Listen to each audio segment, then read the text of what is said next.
So I was thinking about doing a video today, and I couldn't figure out what to do one on just yet because I don't have anything new in hand right now. So I decided, why not go over all of the replicas in my collection to date? In no particular order, I'll share my opinions on it. I'll tell you what it is, obviously, some of the cools, some of the bads, and then we'll just get on to a new replica. So I guess why not start with the KWA Gas Blowback Vector, which is, or was, an extremely rare replica, was the only gas blowback vector on the market until, of course, Crytek came out with theirs. Now, from my understanding, I don't know if it's gotten better or even with all of the upgrades, but the Crytek one is nowhere near as good or as reliable as the KWA blowback vector. But the KWA blowback vector doesn't have that much source for new and spare parts, and it's definitely still on the pretty expensive side. I think this one is in phenomenal condition. I actually purchased two of them and since sold one, but I purchased two. I purchased a black and a tan one because I wanted to get that dual tone look, which was super cool. I don't even have a sight on this just yet. I have a ton of mags for it, which is cool. It's an awesome piece to the collection. I'm a big fan of the design of the Vector. I love how modern it looks and how futuristic the blowback system is in here, because it does recoil like the real blowback Vector, or the real steel Vector, which is even cooler. Definitely a favorite of mine. And again, I'm a big fan of playing with your replicas, so I would recommend playing with them. I don't like to just keep any on the sideline. This next one is my Jag Arms Reaper. It's a 3-shot or a tri-shot shotty. I absolutely love this thing. And I have it adapted with I have an M4 mag adapter in here instead of the shot shells, so I can load over 100 rounds as opposed to 30 rounds, which is just 10 shots at 3 shots a piece. And I got this cool tracer on the end of it too. This is the 5KU tracer. I don't know if Jag makes it, but it's on their website. This was my pride and joy. I played with this all the time indoor. I abused the crud out of it. I know a lot of people used to talk big issues in regards to the leaking of the gas reservoir in the back, because that's where you load the gas, not in the mags, into the stock, or I guess in this case, the part that looks like your wife's favorite toys. But it is super awesome, super reliable, and again, nothing's more fun than throwing 3 shots downrange and hearing that This next guy is my Nav SS G10, which has this camouflage paint job on it. I took the scope off for now because I was running it on a different sniper, but you get the point. Obviously, it's got like that VSR style mag system, which is cool. I don't have anything on the end. I actually really prefer this being a super light, super mobile replica, and I don't think you need anything else besides the sight on here. And I threw this little pack on the back for the extra mags, or a speed loader when I'm playing. Sometimes I take the speed loader out, or I'll throw some tissue in there, because the speed loader definitely makes a lot of rattling. It is one of the best snipers out of the box. Hops extremely high weight BBs. I use 4.6s in here, but you can go much higher than that. I think you get up to like 4.9s before you have to... There's a bug in there. Let's take care of that. All right, I put little buddy outside. It's one of the most accurate and usable replicas right out of the box in terms of snipers, and they're not that expensive, and it is the lightest thing in the world. It almost weighs as much as some of my pistols, which is insane to me. This is a ridiculous piece. It's a super short KCO2. I purchased this off of the Heavy Recoil Discord. Somebody that I purchased it from cut obviously the stock off, and the grip nice and short, and I bought this rail from him as well, threw my own suppressor on it, and this thing is, it's gas, and it does shoot pretty hot, honestly. I believe it's pushing over 400 FPS, and with something that's got such a short and stubby barrel, that's honestly pretty crazy. I know gas usually does shoot pretty hot anyway. Sorry, the threads will take a leap here to put on. But it's good. It means it's nice and sturdy, right? Yeah, I love this thing. It's super fun, and it's kind of the enjoyment of using a marksman rifle, but indoor if I want, because it's so mini and so short, and it's so mobile. Yeah, it's awesome. Extremely reliable replicas. I wish they made drum mags for these, because that would be so funny. I think they're modeled off the Ruger. This guy is hands down the most reliable replica in my collection. It is a gas blowback HK UMP45. This thing is so reliable that I'm willing to hand this out to my friends when I let them play with the replica. And believe it or not, if you saw the video I posted a while ago on the unboxing and review of this thing, I not only put this thing in the water, fired it, but took it out, and it was still chugging along like it had no problems. It always finishes a mag. The mags have a very low ammo capacity at 25 rounds, but it's got a ton of gas, so you could fill that thing like 4 or 5 times before you burn it out. It's a fantastic replica, and again, nothing is more satisfying than the good HK slap. Should be careful, because this isn't the strongest piece in the world, but even still, it is a super reliable piece, super fun, and it's iconic if you're a COD player. So if you didn't know already, this guy is one of my favorites in my collection. It's the KWA F90, which is basically just a remodeled AUG with a couple extra bells and whistles, like a bolt release, the folding charging handle. You can get that guy out of the way at 45 degrees. It's an awesome piece. I have it set up for longer range, but also the small sight so that I can obviously play short range if I need to. It does shoot a little on the hotter side, so CQB, some challenges, at least from what I've seen with the first couple shots. The only few problems is there's really no aftermarket parts for it available just yet.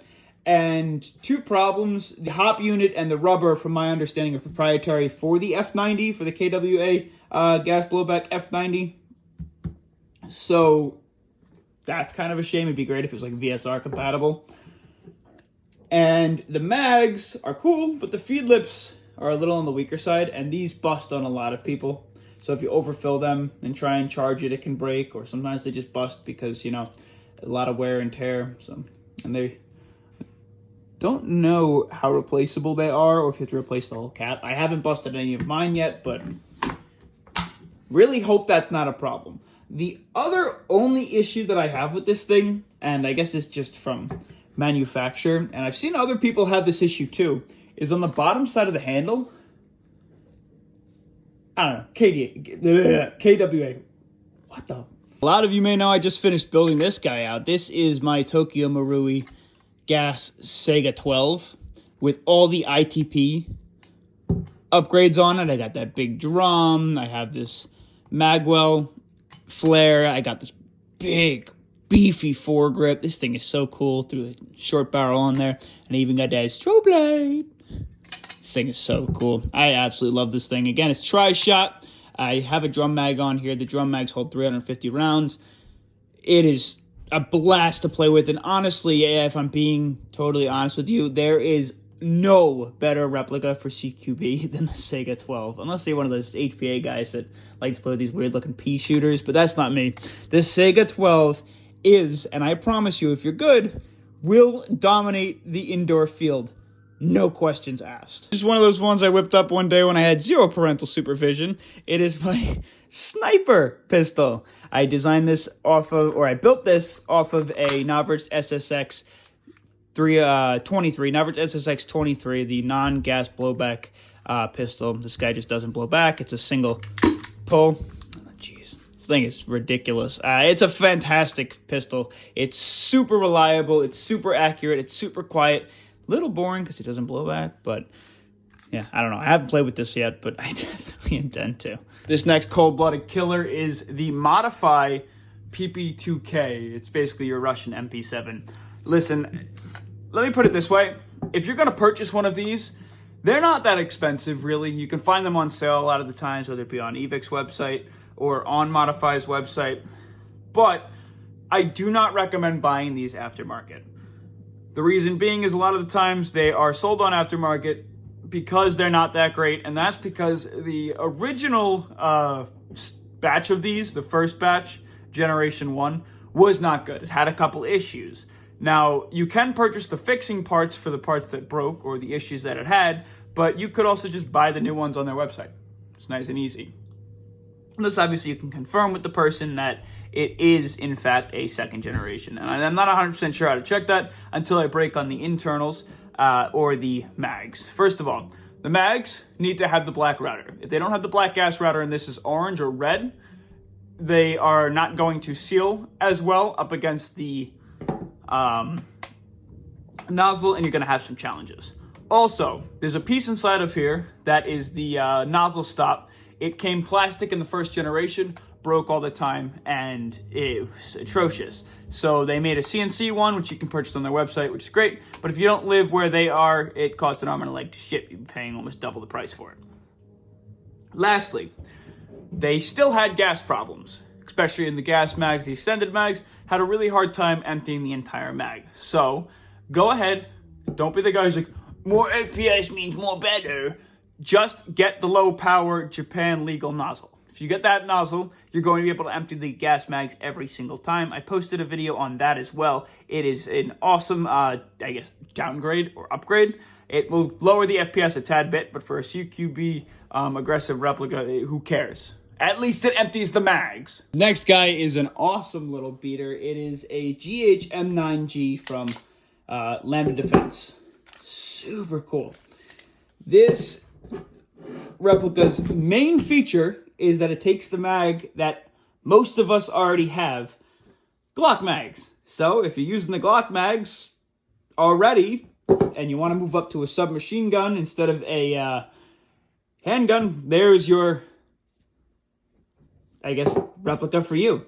I threw a stock on here. It's not the stock that I like to keep on here full time, but it just makes it usable, which is super fun.